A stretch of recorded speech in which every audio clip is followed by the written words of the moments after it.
बल्लभपुर पौंटा राष्ट्रीय राजमार्ग के निर्माण को लेकर जिलाधिकारी सवीन बंसल और वरिष्ठ पुलिस अधीक्षक देहरादून की संयुक्त अध्यक्षता में अधिकारियों और ग्रामीणों के साथ अहम बैठक हुई। जिलाधिकारी ने एनएचआई के अधिकारियों को निर्देश दिया कि ग्रामीणों की मांगों और अंडरपास को लेकर दायर रीट पिटीशन पर गंभीरता से विचार किया जाए।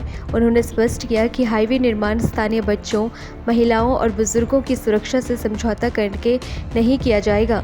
एनएचआई को आदेश दिया गया कि 1 सप्ताह के भीतर ग्रामीणों की आपत्तियों पर रिपोर्ट प्रस्तुत की जाए और मानसून को ध्यान में रखते हुए अंडरपास की सुरक्षा को लेकर प्रमाण पत्र सौंपा जाए।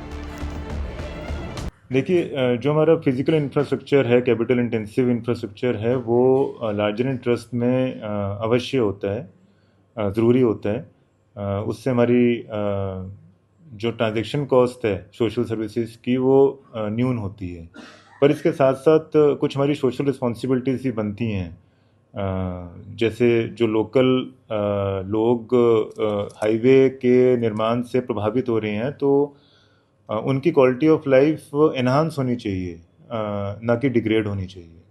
तो उसी दशा में लोकल ग्रामीणों की कुछ मांगें थी और उसमें से कुछ जेन्युइन भी पाई गई हैं।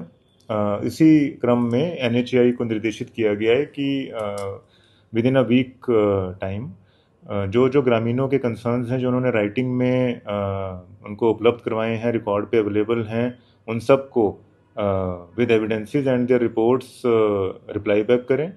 और सेकेंडली, जो अंडरपासेस हैं, यदि कहीं से फिजिबल हैं कि ग्रामीणों के लिए एक नज़दीक अंडरपासेस बन सकें, उसके लिए एसडीएम को निर्देशित किया गया है कि मौका मुआयना करके हमें रिपोर्ट सबमिट करेंगे।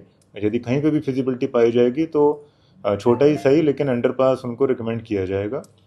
और थर्डली, अभी जितने अंडरपासेस बने हैं वो फॉरमोस्ट सेफ होने चाहिए। ये क्लेम था कि वो हमारे नाले के विसिनिटी में हैं, तो एनएचआई को निर्देशित किया गया है कि ये सर्टिफाई करें कि हमारे जो अंडरपासेस हैं वो फ्लडिंग से या जल भराव से सिक्योर्ड हैं।